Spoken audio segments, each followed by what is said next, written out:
Welcome again for our Learn and Grow program today. For those of you that saw today's announcement, you know that we switched our program from driving safety, which we will reschedule for the fall. But today we're doing a program on the importance of voting, the primary and the new Voter Rights Act. So we're delighted to have Margaret Leary here to give this presentation. Margaret and I worked together ages ago at Michigan. She's very active locally, very active with the League of Women Voters, and a master gardener.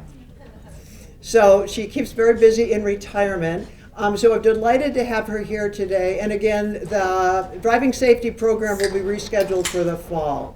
So welcome to our members online, and you can send in your questions to umbra.edu, and we'll be able to intercept them here and ask questions as we go through. Thank you. Margaret. Thank you.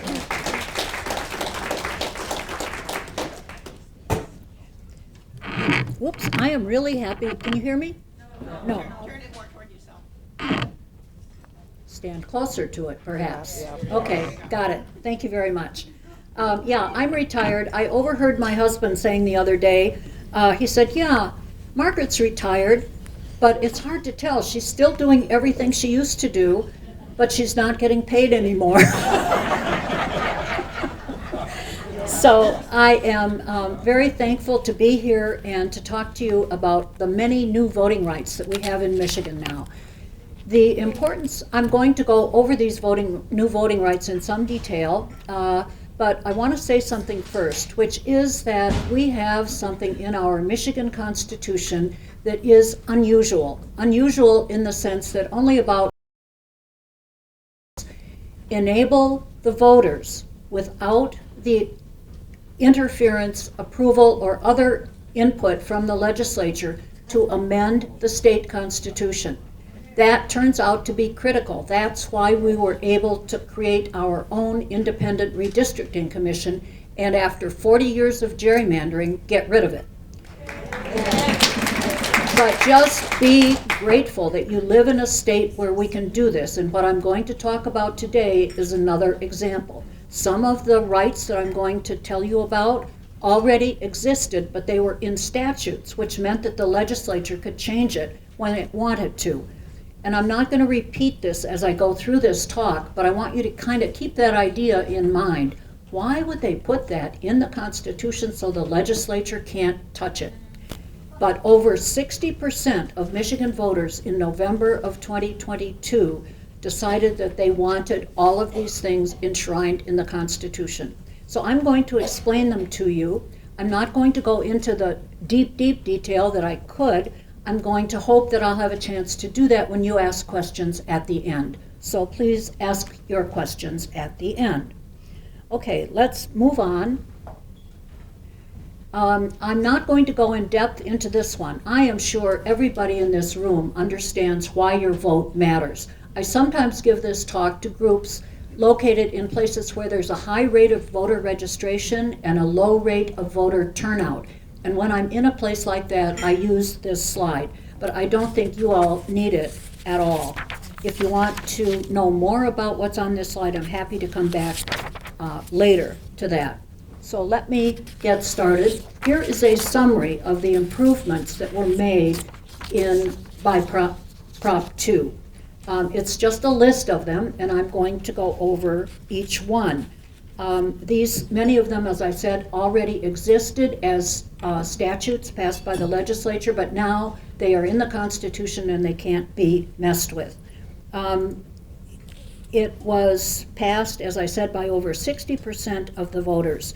And the items are the constitutional right to vote, early in-person voting, mail and absentee voting improvements, which include prepaid postage, enhanced ballot tracking, permanent list available, voter ID, notifications, drop boxes, and new deadlines for military and overseas ballots. And then the last two are about election audits and public disclosure of charitable contributions. So I'm going to get started on the first one of them, which is putting the right to vote in the Constitution. Now, you would hope that this wasn't necessary, but it is. And it includes but isn't limited to the right, once registered, to vote a secret ballot in all elections. What does it prohibit? You would have thought 5 or 10 years ago that we didn't need to say this, let alone put it in the Constitution, but the right also prohibits any person or legal entity, for example, a business or a state agency, or I guess an individual, from interfering with or unreasonably burdening the fundamental right to vote, whether by act of law, harassment, threats, or intimidation. So how can I enforce this right? Well, you can bring a lawsuit if somebody tries to do that to you. The next right that I'm going to discuss is certification of election results. The Board of State Canvassers is responsible for certifying the results of every statewide and federal election and to make sure that the outcome is accurate. Prop 2 clarifies that the duty of county and state canvassers, they exist at both levels, county and state, is ministerial, clerical, and non-discretionary. They must certify the election results based solely on the votes cast by eligible voters in that election. The results are final, subject only to a recount or a court order. So, thanks to Prop 2, we now have lots and lots of early voting. And this is a long part of what this presentation covers. Michiganders now have the right to engage in true early voting. That is, to cast their ballot in person before the election, just like they would on election day. Before the passage of Prop 2, the only way to vote in person before election day was by absentee ballot that you would take to your city or township clerk's office. Now you can vote early at a designated early voting site by completing a regular ballot and inserting that ballot directly into the tabulator. When will this happen? Every city and township must offer it in every statewide and federal election. Cities and townships are not required to offer early voting in non-statewide or non-federal elections, but if they want to and can afford to, they can do that. When will this happen? Early voting sites must be open for 9 consecutive days, beginning on the second Saturday before the election and ending on the Sunday before the election. During this time, early voting sites must be open for at least 8 hours a day, and those 8 hours can be at any time. They can be consecutively or non-consecutively. And communities can also offer early voting when it's not required by the Constitution. They have flexibility to add more days, more than 9 days, for more than 8 hours a day during the constitutionally required 9-day period. The earliest that a city or township can start offering early voting is 29 days before Election Day. When I was going around the summer of '22 getting signatures on petitions to get this on the ballot, I stopped at one house where there was a very strong young man building a deck for his mother, and I started talking to him about this, and I got to the early voting and pointed out 9 days, including 2 weekends. And he stopped pounding on that deck and said, "Why would anybody who can't get to vote on election day be able to vote? Why would they need to do that?" And I said, "Well, I guess you're not interested in this." And I didn't try to argue with him because I wanted his signature. I didn't want to, and I wasn't going to get it. I knew I wasn't going to get it. I'm just saying not everybody understands why. Okay, where will this occur? Now this gets a little bit more complicating. It will take place at things called EVSs for early voting sites, and they are subject to most of the same requirements as regular election day polling places. They have to be accessible, for example, and they have to allow members of the public to observe, and they must maintain all voted ballots in sealed containers at the end of the day. But they may serve voters from more than one city or township and more voters than an election day polling place. I'll show you more details about this later, but allowing this to happen in more places is the only way that it would work. Because if you think about it, if you add 9 days of early voting and ask every single precinct in the state to be open, let alone every single precinct in Ann Arbor to be open, that's impossible. So communities are have worked together to do this. So they've worked together to do this, and I'm going to use some other slides to show you the details about that. The ones with, the next slides with no blue stripe on the side are from Ed Golombowski, who's the county election clerk, and Jackie Beaudry, who's the Ann Arbor election clerk. And what I'm going to be talking about now is only about Washtenaw County, with an apology to anybody who might live elsewhere, and a reminder that this is being done everywhere, a degree of cooperation. So this is an outline of the basic picture of early voting in Washtenaw County. Most of this you see is blue. This is designed to provide early voting where it will occur. About half of the 321,000 voters that live in Washtenaw County will be served by the cities of Ann Arbor, which is yellow here, Milan, which is a tiny little blip on the very bottom, which you can hardly, oh boy. Yeah. See it down? Yeah, see it down there in the bottom left. Sorry, I can't. It's very interesting. It's a relatively small town, but it's in 2 counties, Monroe and Washtenaw, and each county has a different kind of voting machine. So they have a real challenge. And when they said, we want to do this on our own, everybody else said, great, have fun. And I've given this talk there and talked to their clerk, and she's really into it. So I'm not at all worried about that. So here are more details. Here's a list of where early voting will be done in the city of Ann Arbor. And you see there are 2 categories. The top 3 are citywide, no matter where you live. In other words, you don't have to, for early voting, you don't have to go to your precinct. In fact, you can't go to your precinct. You have to go to one of these 6 places. The top 3 are City Hall, Uma, and Duderstadt. And then the bottom 3 are 3 AADL sites, which is very encouraging because I think we all know and trust AADL, say that as a former board member, and that they will be able to handle it. Now their staff are not going to do it. It's going to be the clerk and other people who work for the clerk who will be actually administering the elections. And this is just a verbal description of what was on the map that I showed you. In addition to, and I'm sorry, I forgot to mention that when I had that map up, Ann Arbor is the big yellow. The green at the bottom is Bridgewater Township, and over on the side, the purple is Ypsilanti Township, and that actually is where I've done election work as a poll worker.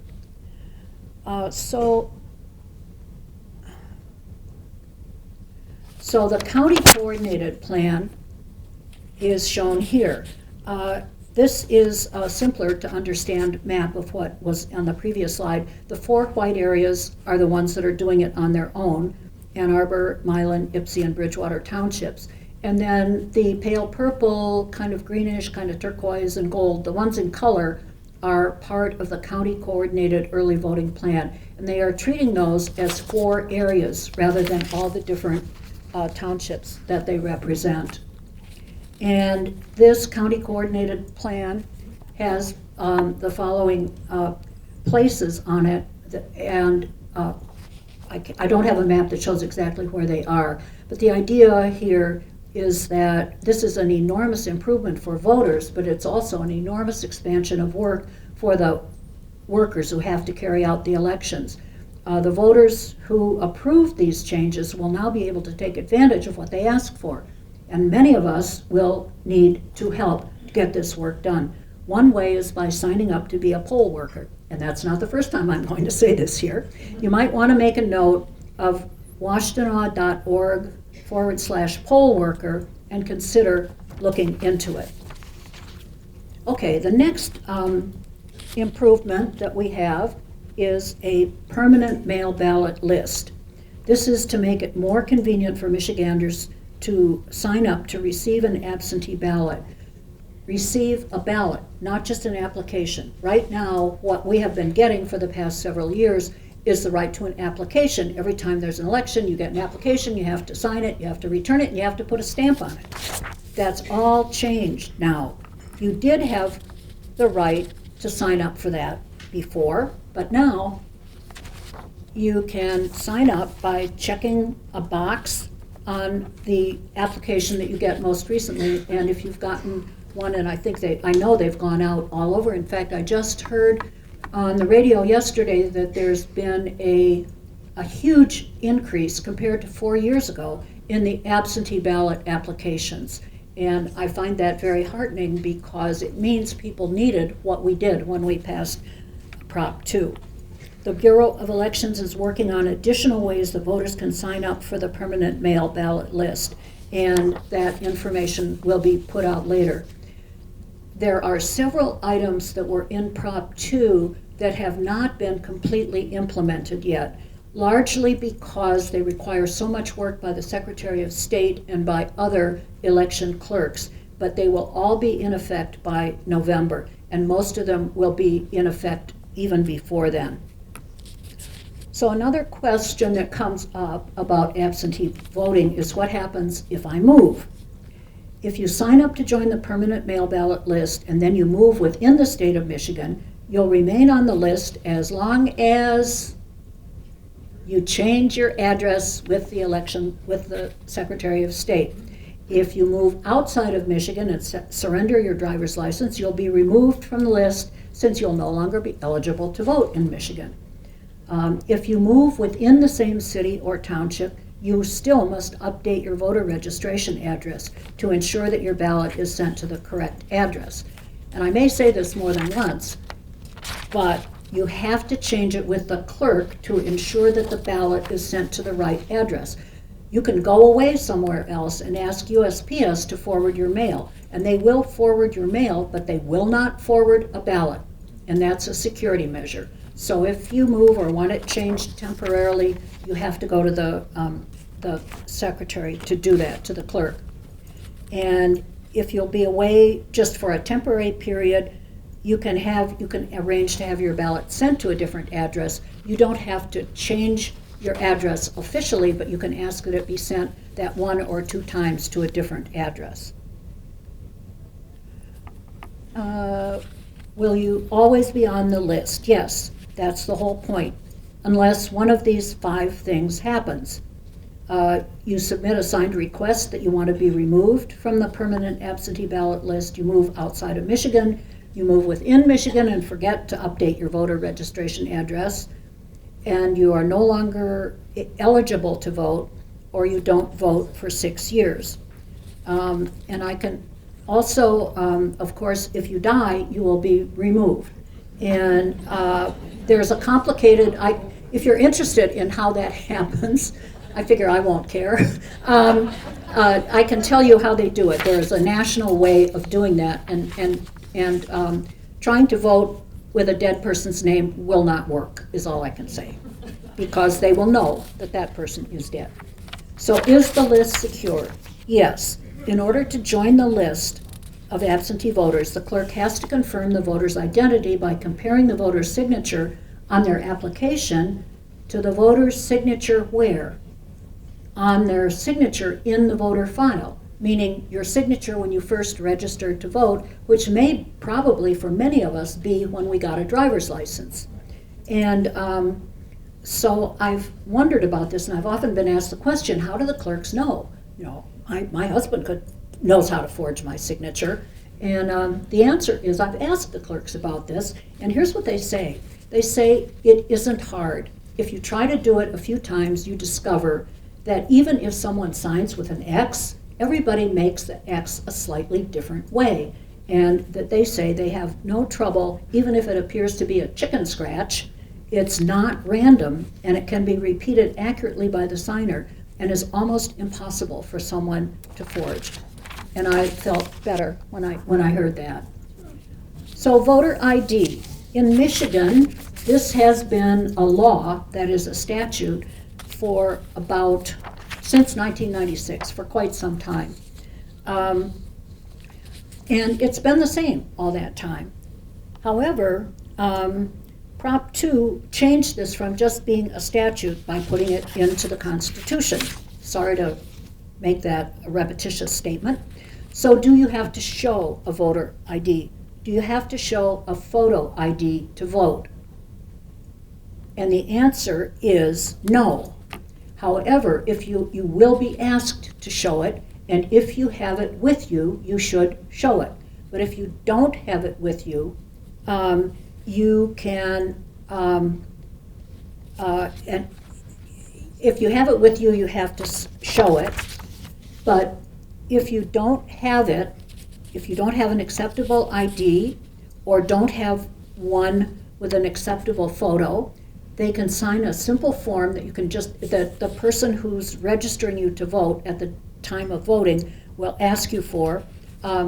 You can say, I don't have one, or I don't have it with me, and you can sign something called an affidavit, which on which you confirm that you are who you say you are.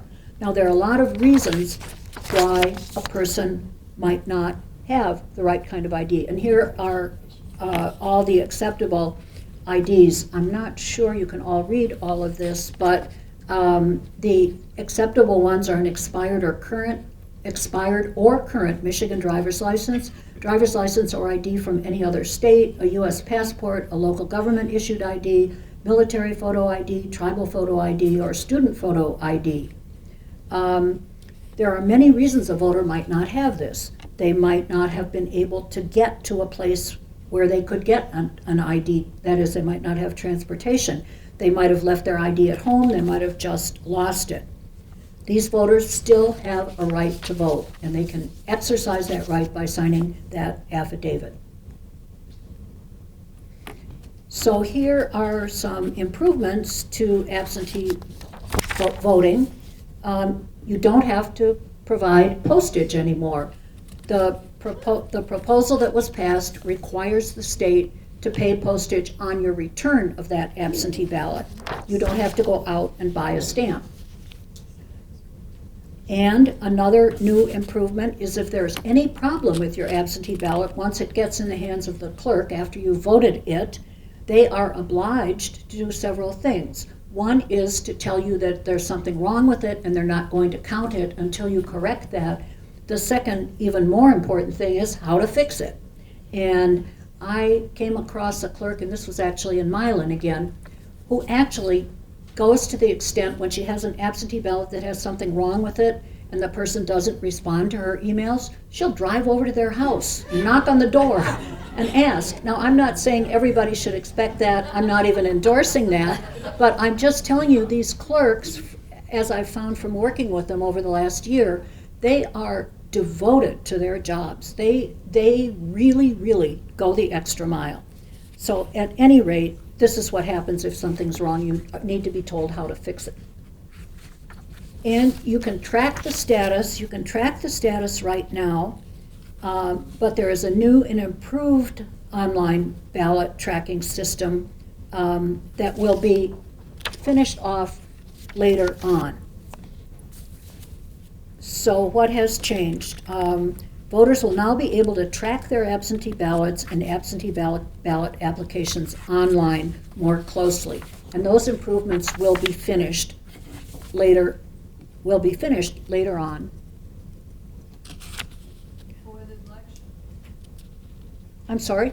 Before the election? Before February 27th? This election, you mean? The coming? No, November. Oh, yes. Everything should be in place by November. Thank you for asking that question. That's really important. So in the meantime, you can use the old tracking system. Okay, now on to drop boxes. A lot of misinformation about drop boxes has been floating around. Voters now have the right to at least one secure ballot drop box in their city or township. It's a secure, locked structure that voters may use to return completed absentee ballot applications and voted absentee ballots. You may wonder, we already have one, and you do. You may have more than one, depending on where you live. But the new law requires that there be one ballot box for every 15,000 registered voters. And communities that already have the required number can add more if they want to. They have to be distributed equitably and be convenient and accessible. And at mi.gov/vote, you can find the location of drop boxes in your community. There is one warning about the drop boxes. You can't use any one in the state. You have to drop it where you vote. I don't mean literally where you vote, because this is, if it's an absentee ballot, you're dropping it off. But if you vote in Ann Arbor, you have to drop it off in a drop box in Ann Arbor. If you're over visiting your grandchildren in Warren, you can't drop it off in Warren. And if you did, I mean, obviously you could drop it off. I don't know what would happen to it, but don't try it. Not recommended. Don't try it. A lot of times they'll deliver it to the right place. They might, but I don't. I'm not going to. Thank you for saying that, and I believe it because I know how devoted the clerks are. But I'm not going to recommend it because who knows what would happen. I don't have control over that. Okay, so they have to be accessible 24/7, and they have to be available 40 days before the election so that you can do your absentee ballot quite early. They are secure. They are securely locked. Someone once told me what kind of metal they use or something and compared it to a submarine or something. But it's something that's very, very difficult to break into, and they are deliberately designed so that nobody can reach in there with whatever and pull the ballot out. So by January 2026, all drop boxes will be subject to video surveillance, which is another part of the effort to make everything more secure. So nothing much has changed here for most of us. Your absentee ballot is due by 8 p.m. on election day, but the time for military and overseas voters to get their ballot returned has been extended. This next section is about election audits, another item that might have been misunderstood. Prop 2 strengthened the audit process. So to understand strengthening it, you need to know what it is in the first place. It's a review of documents, ballots, and procedures used before, during, and after an election. Audits are very important because they ensure that the officials have followed the right procedures and have made sure that equipment throughout the day of voting functioned properly and accurately counted, and that the correct winner was certified. These audits are conducted by the Secretary of State and by county election officials. They have to conduct these audits after every statewide election. And you can actually go and watch them happen. They're not very exciting, but you can go and watch, which is important because it means you can go and say, yes, it happened. It happened the way it was supposed to happen. Nobody interfered. They had all the information they needed. They checked the machines, and they did a thorough job. These audits are not partisan. Thanks to the passage of Prop 2, the Constitution now states that, quote, no officer, it's right up here on the screen, no officer or member of the governing body of a national, state, or local political party, no political party precinct delegate, shall have any role in the direction, supervision, or conduct of an election audit. These audits are secure.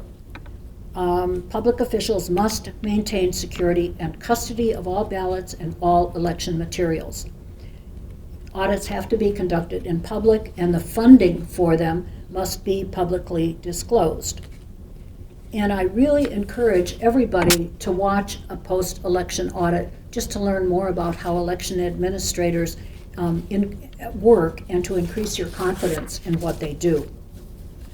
Okay, nearing the end here now, the last part is about charitable contributions.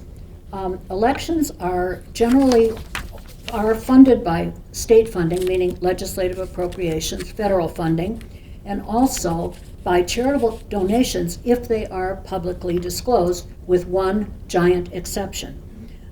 Charitable contributions include non-monetary contributions such as buildings and resources.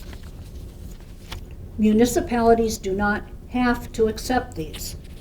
They have the option to fund elections through publicly disclosed charitable contributions, but they're not required to do so. here is the big, important exception. They cannot accept charitable contributions from any foreign funds or foreign sources to keep foreign sources from influencing our elections. So that concludes my list of the improvements. I haven't talked about every single detail, but I'm happy to answer your questions or respond to your comments if you know something different from what I know. I would like to put in a couple of plugs before I open it up for questions. One is, again, for working at the polls.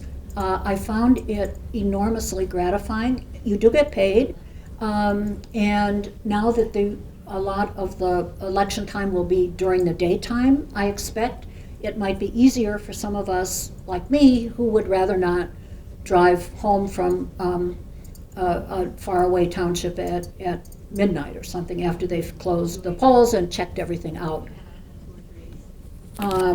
So the second thing is that there's a handout on the table which has this information on it, and it also has this information. Now, obviously, you're going to have to type it into your laptop if you want to look at these sites, but I wanted you to have them rather than just showing them to you on the screen, and this is what's in your handout.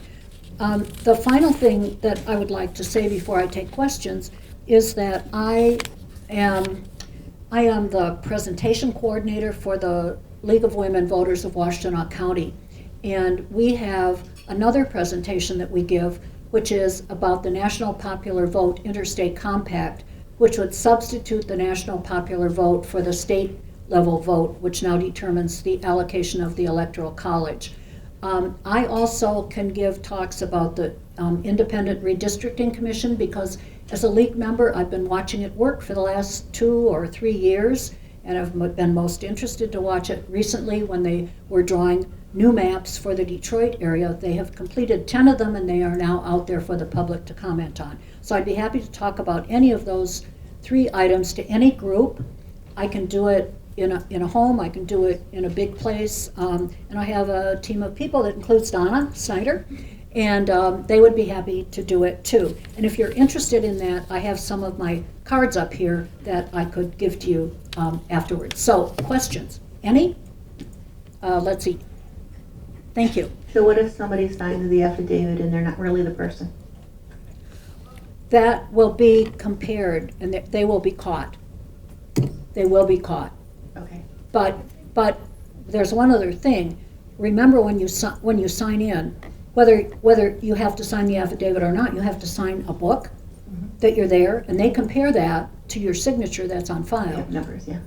Through their database that they have access And to. what if somebody tampers with one of those drop boxes, like dumps a bunch of stuff Well, in there? first, they are supposed to be built so that it's difficult for somebody, or impossible for somebody, to dump something besides a ballot in there. I know what you're thinking of, liquid or something, but I am not aware of that having actually happened.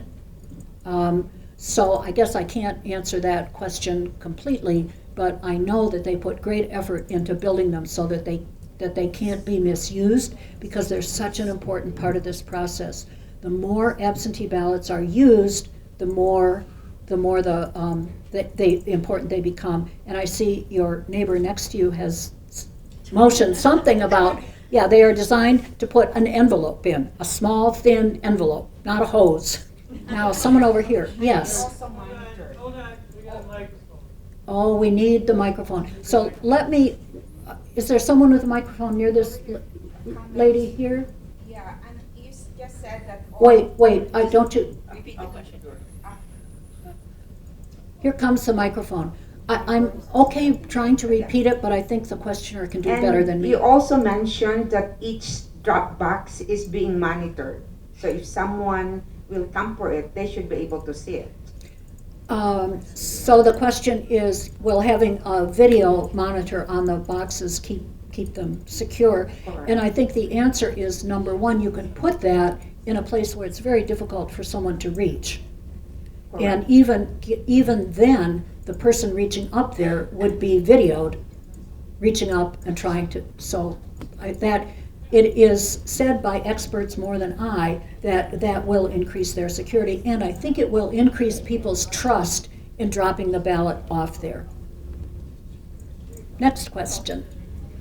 I have a question that doesn't have anything to do with security so much as I moved in between getting a primary ballot that, you know, crossed out. I was in Georgia, I came back, everything. I was amazed from the city clerk's office how they tracked me, how they helped me, how they did all this. And I came back to Ann Arbor, and still they were able to get my ballot to me in time. But the way it came, either my poor vision or something, the only way I thought to fold it allowed other people to see what ballot I was requesting. This is on the ballot return saying I want to vote for a Democrat or a Republican. And I was disturbed by that. I thought that would allow somebody to lose it, or, you know, or something like that if they wanted to. So, am I right that the mailed back to the city clerk for the primary shows which one you Correct. are requesting? Correct. Yes, you're correct about that. Are you concerned about whether your request for a ballot actually got to the clerk? Or are you concerned about something else? Have you gotten your, I just thought that was a private. it is, though I did that too, I just recently did that, and I don't remember that I felt that that D or R was exposed. So I think a probable answer is that you didn't quite put it in the right way. Yeah. That shouldn't have happened, and I'm sorry that happened. And if you don't get a ballot, did you get a ballot yet? I think not yet. Okay, if you don't get it in the next few days, because I did exactly that, and I was amazed at how quickly I got the ballot, so I voted and sent it back. So if you don't get it, you live in Ann Arbor? Yes. Call the clerk's office. But once you seal it in the envelope, no one can tell anything. I- And the envelope doesn't get opened in the clerk's office. It doesn't get opened till it's in the back room with absentee ballot counters. Sure, okay. So that one is not covered by this constitutional amendment, and probably because, if you recall, if you just go to the primary, you're going to be standing in line for either Republican or Democrat, or maybe there's an independent line. At least that's how it used to be. You have to choose, and so there you are out there in the public. You have, you know, there's no privacy to that particular aspect of it. So I wouldn't worry too much about it. But the amendment doesn't cover it. Thank you. Thank you. No, that's a very, very good point. And the interesting thing is that for the primary, because it's by party, you have to say which you want, but that doesn't say which you are, if you know what I mean. Because in Michigan, we don't register as Democrat or Republican. But when we vote, because the primary requires you to choose one, they ask you to choose. So I wouldn't worry about that. Any other questions? Yes? I have a question, and I have a question and a comment. One question is, assuming that this is going to help us increase our voter turnout, what has been done to evaluate what would be the average turnout, what it's been here in Michigan, and what are we hoping to get? I believe the answer is we're doing all of this to make it easier for more people to vote, who are eligible to vote. And I think we have a reasonable comparison with 4 years ago, because these changes are just in effect this year, and they weren't in effect in 2020. So that would be a good means of comparison. Is that responsive? Well, I was just hoping for a number, but Oh, a you mean percentage. an estimate. Well, I wish I could remember what I heard on the radio yesterday. When I heard it, I thought, I'm never going to forget that. It was 24 hours ago. I think it was something like 80 or 100% or 150%. I mean, it was an impressive number increase in the applications for absentee ballots for the primary election compared to 4 years ago. So maybe we're expecting a doubling of the number. That would probably not be correct, but I see another hand up over here. And I just have one more comment. Sure. I also am a member of the league, and I head up the money and politics group, and I Oh, was yeah. interested in the question because 2 years ago they had an election where they had a turnout of 72% of the population, unprecedented. The whole issue that they were turned out to vote for was a way to Prop 211, which actually is a traceback law, which allows them to have the most ability in the country now to be able to trace the money back in their politics all the way to the donor. That's great. So Yeah. they had, and of the 72% that voted, Mm-hmm. 80% of them voted yes for that bill. That's great. So, and I That's- give talks on that if anybody Yeah, wants to hear about yeah, it. okay. Could you just tell them one more thing? I'm sorry. No ballots are counted. Excuse me, there is another question right behind you. And one here. I'm sorry, but you've asked two already. It's not a question, it's just a statement. Well, later, I hope. That's fine. Are we ready for another question? I don't know if this is quite a question or a comment, but I have heard some concern about the primary that's coming up this month. Concerns about low voter turnout in both parties because of the circumstances of the ballots and the candidates running. And so I'm a little concerned, in spite of all of these improvements, which should improve voter turnout, if there has been discussion about what reasonable expectations there are for the primary, even though, of course, I'm in favor of a great turnout. I hope that's the case. But have you heard anything about that? I haven't heard that particular concern, but that just might be a fluke of who I come in contact with. The only evidence I have is that huge increase in the applications for absentee ballots for that very primary vote. And I think that if there's an increase in absentee ballots, maybe that'll mean a drop-off in in-person voting. I don't know, but I think that's a positive sign. Okay. Okay, I just had a comment on you were requesting people to sign up as poll workers and Yes. that, and I actually did look into it. Yeah.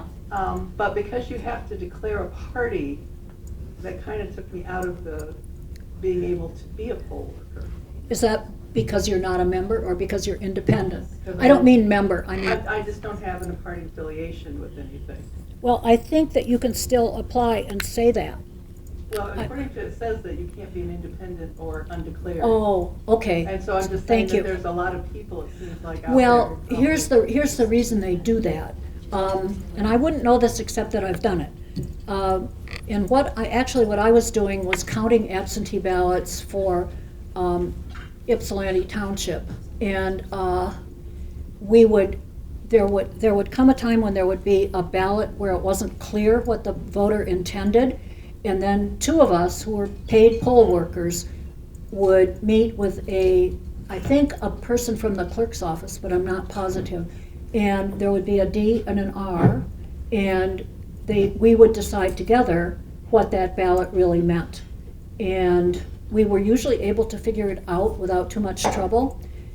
Here's the problem they had there in Ypsi Township. They had great difficulty finding any R's to come and do that work. Don't laugh. Sorry. Other questions? Yes. Now that the subject has sort of come up, I just moved to back to Michigan recently. What is the rule if you sign papers for somebody who is running in the Democratic primary or something? what happens if you're then offered, after that election took place, a chance to sign papers or do something with the Republican, somebody in the Republican Party or Republican Party? How quickly can you change parties? Were people able to hear the question? No? Okay, do you mind asking it again? I'm sorry, I'm not practiced. Okay, the question is, in Michigan, what's the rule about changing from one party to another or from one party to an independent? How long do you have to lapse or what? Well, in Michigan, you don't register to vote as an R or a D. The reason that you have to give that for this primary is that the primary is between Democrats and Republicans, and they don't want people from the other party to, who claim to be from the other party, to skew the results, I think is the reason. Yeah. Because in most states, Michigan is unusual in not requiring you to register as an R, a D, an independent, or a communist, or whatever. But for purposes of this primary, because it's by party, they need to ask that. But normally they don't. It's not required. It was required for you to get the ballot this time because you can vote for either one or the other, but not for both. And that's why they ask which you are. But how quickly can you change from one to another? Do you have to wait? The through only an time, election the only impact that that decision has is on which ballot you get to vote. Do you get the D or for the primary? After that, it doesn't matter. And you had another comment? More of the comment, because like you're saying, if you're in person, you're gonna be either in the D column Correct. or the R column. My question would be is, all right, you go through the D column, can you then go over and go through the R column too? No. Well, No. I mean, how would you?